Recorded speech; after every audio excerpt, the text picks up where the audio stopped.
We have learned about the problem with dynamic range. We have learned about sync speed and the limitations our camera has. We've learned about overcoming that with high-speed sync, and we've learned about the exposure diamond. And so what we need to do now is put it all together, because until we start working through it, none of that makes sense. And so what we're going to do is, I hope you've printed out those bonus materials, those sheets, those little charts. I have my cheat sheet over here on my iPad. So what we're going to do is we're going to go through each of these things and walk through how we can do either sync speed and make sure everything matches, or using depth of field where we're using high-speed sync and make sure things match. We're going to expose our ambient light more or less and our light from our flash more or less, and we're going to do all of that in this session. So we're not looking at flattering light just yet. We're just looking at the appropriate amount of light. We'll get to flattering light in the lesson right after this one. So we're just learning about exposure. Ambient light, light from the flash, and moving those independent of each other, and sort of the different ways we can get there. Okay, so I need to introduce somebody to you. So Christopher Berry is a phenomenal photographer from Tucson, Arizona, and he said that he would help me out today, and so I said, yeah!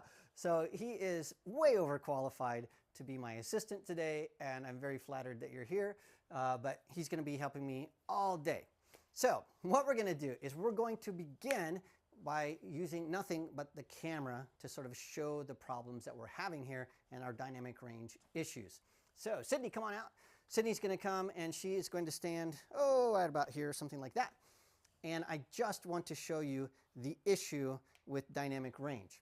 And so what I'm going to do is I have my camera in manual mode so I can control everything. And I'm going to actually point at your feet, Sydney. And the reason for that is I'm trying to get a proper exposure in the shade. And so my exposure right now is ISO 100, 125th of a second, and f4, shallow depth of field. And let's see what happens when we try to take this picture. When I take the photo, and this is going to pop up, there it is, you can see that nothing is right in this exposure. Sydney is underexposed, the background is overexposed, our camera's dynamic range just isn't able to capture the darks and the brights and everything in between. It's just not going to happen in a scene like this. So what we're going to do is we're going to start with the humblest of humble tools, that is the speed light. And so I've got this speed light here. This is a Canon 600 EX RT. This is about 50 watt seconds. So it's not super powerful, but it should do a lot of really cool things. So what we're going to do is we're going to first start with this on the camera. Okay, and so what we're going to do is by putting it on the camera, I have it in full TTL mode, meaning that it is using through the lens metering to figure out what the exposure should be from the flash. And so I'm going to leave my exposure at the same exact thing as it was before, and we're going to see what happens. So all I've done here is I've added a flash. We'll take a photo, and now what we can see is the exposure on Sydney is correct, but the background is way overexposed. So the exposure on Sydney is coming from the flash. So the flash, because it's using through the lens metering, it is doing something. So let me walk you through how through the lens metering works with the flash. So Christopher, come on over here. Just hold this. You be a photographer for a second. So, oh yeah, got it. Whew. So can we see this? Yeah. So what's going to happen here is when you take a picture with the flash attached to your camera using through the lens metering, the flash has something called a pre-flash. So the flash fires, that light comes over here, it hits your subject, it bounces off that subject, it goes through the lens, TTL, through the lens. Then the camera says, this is how much light is coming off of the subject, and then it will tell the flash to either increase or decrease the power so that we get a correct flash exposure. Then the shutter opens, and then the camera takes a picture, and the flash fires, and then that's how that works. So the flash actually fires 2 times in TTL mode. So a pre-flash that bounces off, goes through the lens and tells the camera how much light is coming from the flash. And then the second is the actual exposure. So that's happening so fast, you can't even see it. On some videos, if you look closely with the speed light, you'll see, these 2 flashes. That's what's happening. Okay, thank you. So what we want to do is we're just leaving the camera and the flash to figure out the exposure from the flash itself. So we've set our ISO, we have set our shutter speed, the flash power on that side of the flash exposure diamond is just being figured out by the camera itself. We're going to manually figure some other things out in a little bit. So how do we control this ambient light? So if I look at the ambient light and I'm just pointing at the ambient light, I can see that I need to go way faster than my sync speed, which my camera is not allowing me to do. The reason for that is I have to tell the camera to turn on high-speed sync. So what I'm going to do is I'm going to go into my camera's menu, and I'm going to go into my flash settings, and I'm going to turn on high-speed sync. And now when I look at the background, I can dial in my shutter. So f4, ISO 100, my shutter speed should be 1,250th of a second, much, much faster. Now we haven't gotten to the little charts or anything yet. I'm just trying to show you that you can change the exposure of the background independent of the flash. So now let's take another shot. This flash is now in high speed sync. It's going to do all those little bursts of light. So now let's try again. Sydney's still there. I'll take a shot and look at what happened here. Look at the background of this image. What a dramatic difference. So if I take this, I'll show you both of these side by side. You can see the background has changed dramatically. We're changing the exposure on the background by changing our shutter speed. So what we're going to do here is I'm going to go back to this shot. All I'm going to do here is I'm going to roll my shutter speed faster and faster and faster, so you can see that the exposure on the background is changing. So hold up your finger and just put up a 1. So number 1 is what's supposed to be a correct exposure. Number 2, hold up a 2. We're going to make our shutter speed 3200th of a second. And then hold up 3. And then finally 4. Okay. Now, we're going to see some things here that are really interesting. So I'm going to put those 4 things side by side. All right. So what we're seeing is we're seeing the background get darker and darker and darker. And if you'll notice, also Sydney is getting darker and darker and darker. The reason for that is high-speed sync sometimes just can't keep up with a really fast shutter speed. So it could be that. The other thing that might be happening is I might not have waited long enough for my flash to recharge. So let's see. I'm going to take picture number 4 again. So actually give me a 5. And let's see. So Sydney is a little bit more exposed, but that flash, yeah. So what was happening is I wasn't waiting long enough for my flash to recycle. So the thing to remember is with high-speed sync, with a battery-powered flash of any kind, you can turn on a beep that will tell you the flash is ready or not. I was shooting too fast because with a normal flash, the flash can fire and then recycle and be ready to go really quickly. With high-speed sync, because it's flashing so many times, you have to wait longer for the flash to recycle, and it's going to suck down your battery a lot faster. So high-speed sync isn't the miracle solution that we all think it is. Okay, so now that we've seen that background go, let's play a little bit more with this. I suspect I might be able to fix this exposure. So what I'm going to do is I'm going to use something called flash exposure compensation. And that's where I tell my flash to take what it thinks is a proper exposure and increase it or decrease it. So right now, when I look at Sydney, she's underexposed by about a stop. I'm going to tell my flash to take what it thinks is correct and increase it by 1 stop. So I don't know if we will have enough oomph from this flash, but we will see. So we're going to do this flash exposure compensation +1. So here we go. Let's see if we can get us there. Whammo. And it just can't get there. So this flash at 8,000th of a second just doesn't have enough oomph to give us everything we need. And so we need to go to a more powerful flash. All right. So what have we learned so far in this session? We haven't gone through the exposure diamond yet, but what we have learned is how our camera exposes the background independent of our flash, and that high-speed sync can sometimes have issues. And so those issues are because it flashes so many times, the amount of light coming from our flash goes way down. So that's not groovy. That's not what we want. So what I'm going to do here is I'm going to change my flash exposure compensation back to where it was before. So I will do that really quickly. So now it's at 0. What we're going to do now is we're going to get this flash off the camera, and then we're going to start walking through our exposure diamonds so that we can learn how all this stuff works. The benefit of taking the flash off the camera is that you can take the flash and get it much closer to the subject. And so because the flash is much closer to the subject, the amount of light that it needs to throw out there, it doesn't have to be as much. So getting the flash closer is good. The second thing it does is we can start adding light modifiers and making our light not just a proper exposure, but a flattering light shaping tool as well. So we want to get this off the camera as soon as possible. Okay, so Chris, we'll have you put that on that Frio there. And what I'm going to do is I'm using a Canon transmitter. This is a Speedlight transmitter.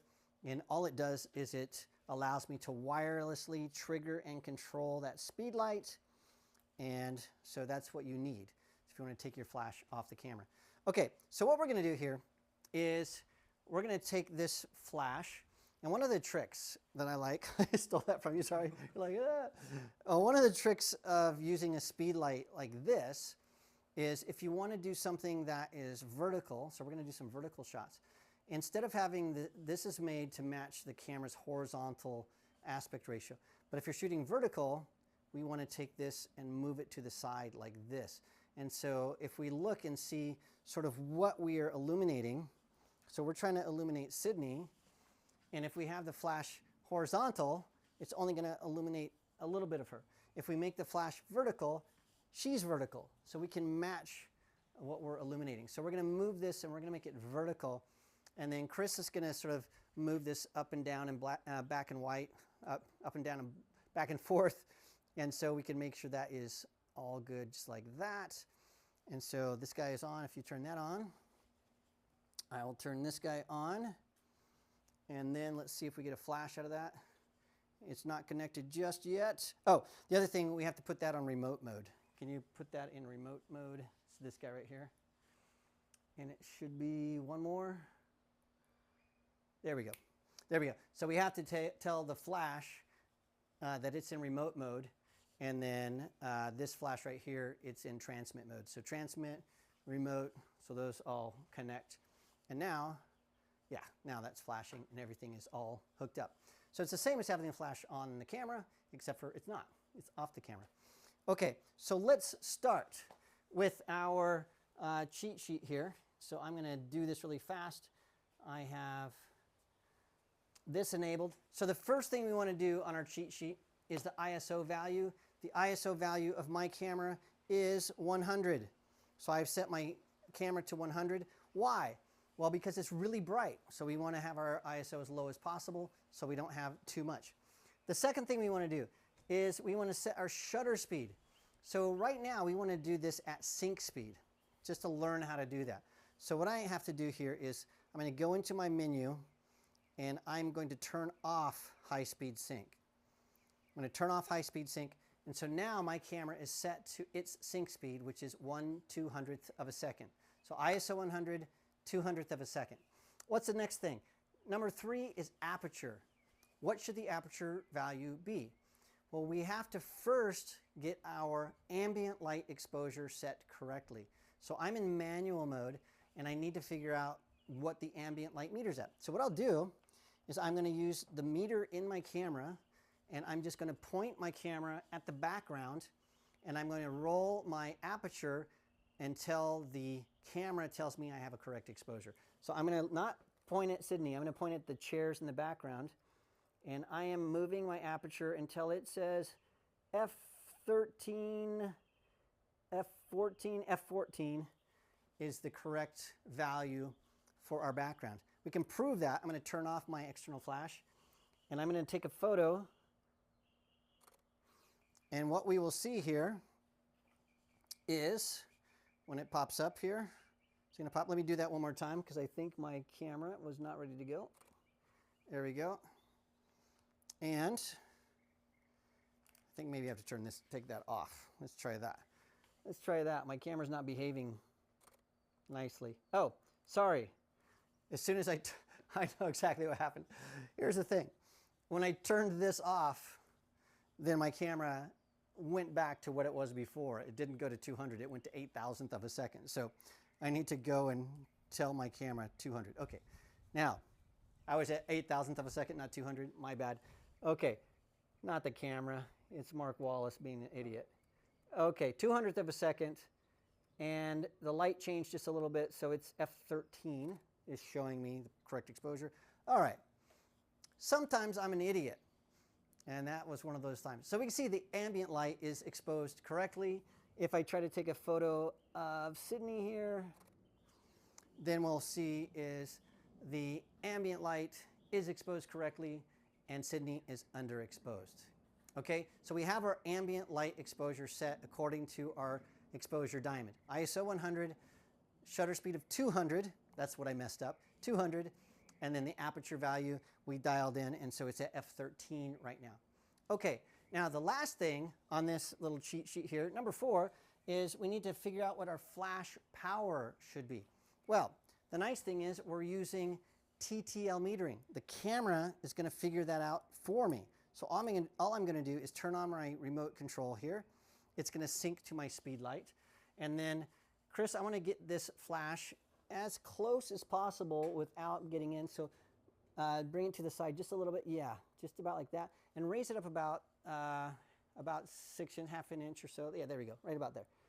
6 inches, half an inch. I'm really bad at, numbers. Okay, there we go. I'm going to take a shot. And now, look what happened. Now we have Sydney and the background, and both exposures are good.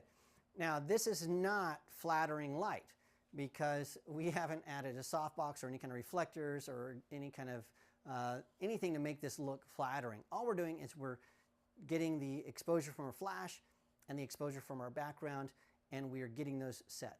Now watch what happens. Now that we have these two things set correctly, I am going to take my shutter speed down to 100. And I'll take a shot there. Notice the background just went up a little bit. Now it's overexposed. I'll take the background down to 50th of a second. Bam-o. And now notice the background is getting brighter and brighter. And so if we look at these side by side, 1, 2, 3, notice Sydney is staying the same, but the background is getting brighter and brighter. I'm changing the background exposure totally separate from Sydney, totally separate. So what I'll do is I'm going to go in, I'm going to take my shutter speed, I'm going to put it back to 200. So our ambient light is the same. Let's take another shot. So look into that light. There you go. Yeah, face it. There you go. Perfect. There we go. I'll take this shot. Now things are balanced again. So we can see that Sydney and our background are, she looks like she's been chopped out and pasted on. It's so crazy.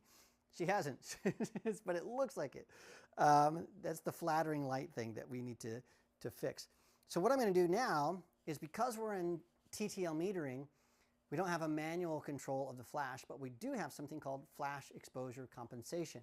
What flash exposure compensation is, it says, hey flash, take what you think is right and increase it or decrease it. So that's what we're going to do now, and you'll see that the flash on Sydney is going to, or the exposure on Sydney is going to increase or decrease. So I'm going to go in. I've got a little button on my camera that I can push, and it takes me to flash exposure compensation. So I'm going to take it to -1, -1, and when I shoot that, we will see that Sydney is now darker than she was before. So we have that shot, this shot, and side by side. There we go. Side by side, you can see the exposure on Sydney has changed.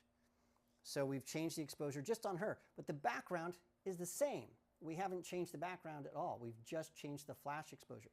Let's try, I don't know if we have enough gusto with this flash. Let's see if we can make it +1. Let's see if we can just blast out the exposure. Yes, we can. So check this shot out. So now notice the background is the same, but Sydney is blinded. And so when we look at that shot and that shot and that shot, notice the background has not changed at all, but Sydney has changed from correct exposure to underexposed to overexposed. We are changing those two things independent of each other. Okay, so let's review. What we did is we went in and we are at sync speed. So we set our ISO, we set our shutter to 200, that's our camera sync speed.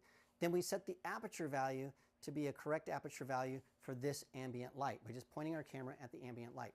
Once we did that, our camera and flash figured out the correct flash exposure and it got that right. Then we used flash exposure compensation to increase or decrease the flash, and that all worked just great. So we were able to control those two things. This is one way. This is the easiest way to get all this balanced, but it's not the only way. In fact, there's a bunch of different ways to get to the same place. We're going to keep working at this. Follow along on your worksheet and try this at home so you can nail this every time, because not all methods are the same. Okay, so the second thing we're going to do is I'm going to change my worksheet from the sync speed worksheet to the depth of field worksheet. So get that worksheet that says DOF on it. That stands for depth of field. And we're going to do something a little bit different. The first thing we're going to do is set the ISO on our camera. The ISO is at 100. The second thing we want to do is set the aperture value. And so I want to have shallow depth of field. So I know that on this lens, the widest aperture value I have is f4. So I'm going to open my aperture to f4. ISO 100, aperture of f4. So instead of now figuring out the correct aperture value with the ambient light, I'm going to set the correct shutter speed. Now to do that, I know that I have to have a faster shutter speed than 200. So I'm going to go into my menu setting and I am going to turn on high speed sync. So high speed sync has been turned on. If you don't know how to turn high speed sync on your camera or your flash, look in the manual, because it's different between Nikon and Canon and Fujifilm and Sony, and I don't know every single, and it's different also between different cameras of same brands. So between one Canon and another, the way you turn things on and off might be different. So just look in your user manual and learn how to turn on high speed sync. Okay, so high speed sync is on. I'm at f4. And so what I'm going to do is now I'm going to look through here and I'm going to increase my shutter speed until I have a correct exposure on the background. So I'm turning off my flash and I'm going to take a photo here. And okay, we can see that now we have a correct ambient light exposure. So Sydney is totally underexposed because I turned my flash off. I will turn it on. I can turn on, we'll go back to the computer for a second. You can look at my menu bar here. You can see that I'm at 1600th of a second at f4 at ISO 100. So we did our ISO first. Second, we did the aperture value for shallow depth of field. Third, we did our shutter speed, which was at 16. Now we need to get our flash power set. We're going to do it the same way we did before. We're going to just let our camera figure out the correct amount of light using through the lens metering. So we're going to just look through here, make sure my flash is powered up. It is. And we will take a shot. Blammo. And now look, we have this shot of Sydney, and we also have shallow depth of field because we set our aperture value to f4. So that works really, really great. Okay, I know what you're thinking. Mark, what if you have a flash that doesn't have TTL metering? What if you want to do this all manually? Well, what we're going to do now is we're going to step up to an off-camera flash. Instead of using a speed light, we're going to get a flash that has a little bit more juice. And so the flash that I want to use, it's called the Elinchrom 1. And if you can turn that off for me. This little guy here is made for location shooting. That is what it's made for. So it's called the 1 because it's the one light that does everything you need. It has an LED light that you can use for video. You can change the color temperature, but it also has a flash. And so this is about 130 watt seconds. So it's about twice as powerful as our speed light, which is really cool. And I also have my Elinchrom controller. So this is going to work essentially the same way as a speed light does, but just to show you what's going on, we're going to do this manually. So I'm going to turn on my controller. I'm going to turn on my speed light. Actually, my Elinchrom 1 is not off camera flash. Okay, so these are now connected. The other thing I'm going to do is I'm putting this in manual mode. So we're no longer triggering things with TTL metering. So I'm going to take this and I'm going to put it pretty close. And I'm just using this diffusion here, sort of how it comes by default. We can also do some things with this to get a little bit more juice out of it. So I'm just going to put this here. This should make the light bounce all over the place, which is probably not what we want, because we want as much light to get to Sydney as possible. And then Chris, I'm going to have you move forward and back just a little bit. So I just want to frame this up really quickly. And I think, can you come forward towards Sydney a little bit? Just a little bit more. Right there is good. Right there is good. Okay. Now, how do we know what the flash power should be? Well, we need a meter. So I happen to have one right here. This is my fancy Sekonic meter. You don't have to have this really expensive fancy Sekonic meter. A lot of people tell me it's overkill, which in this instance it probably is.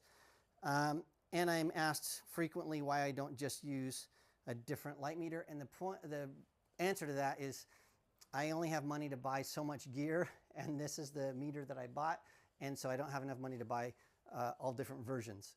And so you don't need this fancy light meter. You can get one that's a little bit less crazy, but this is the one I'm going to be using. So this has a little radio transmitter built in right back here, and that tells my flash to fire. So that's one reason that I use this light meter.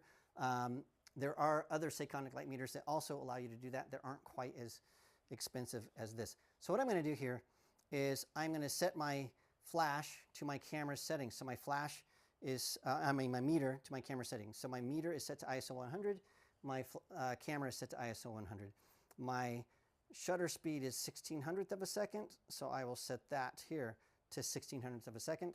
And now I can go over here and I can meter this, blammo, and that says F10, which is way too bright. So we want to get down to F4, so I'll decrease the power. That says F8. I'll decrease that. We're all the way down. Oh, that's a F4. That says F4. Okay, let's see if that works, because I think with that meter, it might not work because we're shooting at high-speed sync. And so this might meter incorrectly. Let's try it out and see if those things are in sync. They're not. So that's another gotcha. When you're metering at high-speed sync, you have to make sure your meter is set up for high-speed sync. Let's see if this guy can do that. So it's got a high-speed sync setting, which is one of the reasons I love this as well. So now we are going to try metering this. Oh, I have to say high-speed sync radio trigger. So, there we go. I'm almost there, almost there. Is it going? Yeah, there it is. All right, so we're going to try this one more time and see if this is going to work out. Okay, that's F5. I think on this, the high-speed sync metering of this, you have to trigger that from the remote control. So I'm going to have you press this and hold, and then let's see what happens when I fire this guy. Okay, what does that meter? 2.5. 2.5, not bright enough. So let's go in there and increase that. I'll trigger this again. That says under. Can you trigger that? Yep. Still under. Create this a little bit more. Okay, trigger that. That's 7. We've gone over. Oh, TTL metering is so much easier, isn't it? It's either under or over. Okay. We're almost there. That's 10. Okay, so what we're going to do is you can see that the pain of metering this manually, I'm just going to use inside my camera to look and see what that looks like, and we'll get it right. So right now, okay, we were close. We were really, really close. So that looks correct, F4. So for some reason, I'm sure I've got a menu setting or something that I haven't set correctly for my meter, but that's normally how you would do that, is you would just meter it. Then I can just change my power setting up or down on this, and we can get an exposure that's brighter or darker. So almost always when I'm using high-speed sync, I'm just letting my camera do the exposure. I'm almost always only metering when I'm at sync speed or slower. And that's the reason why, because it can be really problematic with those multiple bursts of light. But I think we have something that's pretty close here, but you can see that the light is not very flattering. If we go back to this photo, you can see we've got these crazy shadows that aren't really good. I don't like that. We want to change that by adding on some nice softboxes or whatever. Or I could maybe move this a little bit closer to this. That's going to change my exposure a little bit. So we'll check that, and it does. I need to increase the power output. There we go. Now we have it set. Okay, so now that we have this all set in manual, we have an off-camera flash. We've enjoyed the pain of manual metering. What we can do is we can still change the ambient exposure from the flash. So here's what I'm going to do. So this is at a power setting of 4.3. Chris, I want you to come over here, and I'm going to have you roll this down in full stop increments. So 3.3, 2.3, etc. Okay, so Sydney, hold up your finger. So this is number 1. Oh, so go back to where did we start with? 4.3. So we started at 4.3? Okay, so hold up your finger, and we have that. Okay, now we're going to roll this down to 3.3. So we went down a stop. Now go to 2.3, and then we're going to take that shot. Okay, so watch what's happening here as we're changing the power on our flash. Notice the background, not changing at all, Just the light from our flash, that power is changing. That's it. We're controlling that by using the flash power up or down. Okay, so we're going to take this back up to where it was. And then what we're going to do is we're going to do the exact same thing, but now with the ambient light. So hold up your finger number 1.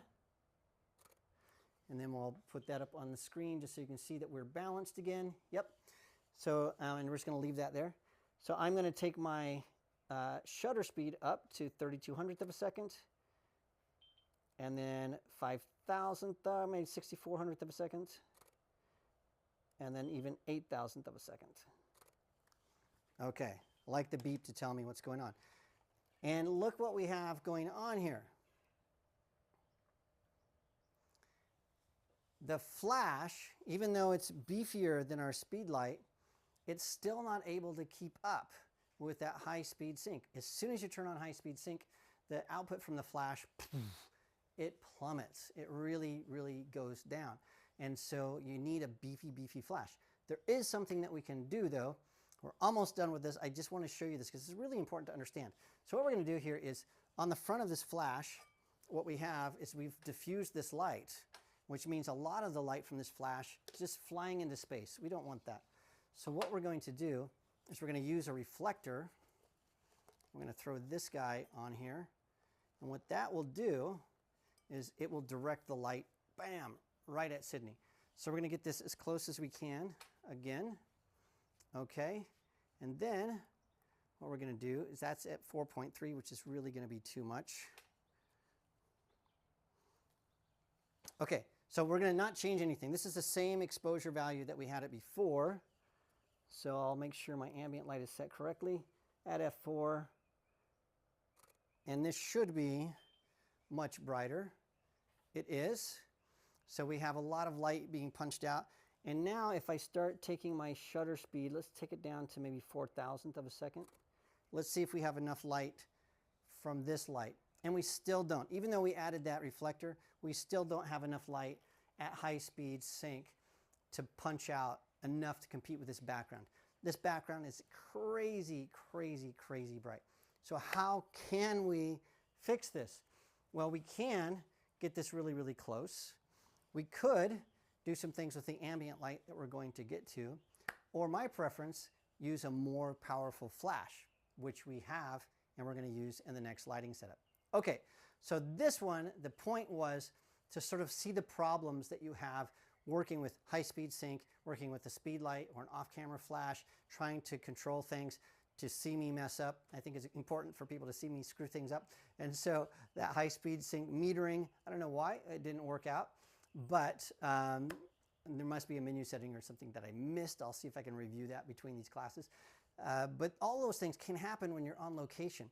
And so if you get into that situation where something is just not working, it's okay to bail to TTL metering or whatever to get you out of it, because normally when you're shooting something, you only have so much time to get it right, and you don't want to be fumbling around like I just was live for you, but I like to leave in the mistakes. Okay, what we're going to do next is we've figured out how to control ambient light and light from our flash independent of each other, either using flash exposure compensation or just changing the flash power, or by changing the shutter speed up or down. We can change these two things independent of each other. Now what we need to do is we need to fix this light because it's just not very flattering. We want to add some soft surround. We want to add some fill. We want to bounce the light around. We want to make something that looks a little bit less like it was pasted in on a background. And so we've done the ambient light. Now we need to do the making the flattering light. Okay, so the appropriate amount of light, we got that. The flattering light, we haven't gotten that yet. So we're going to do that next. And so let's do it.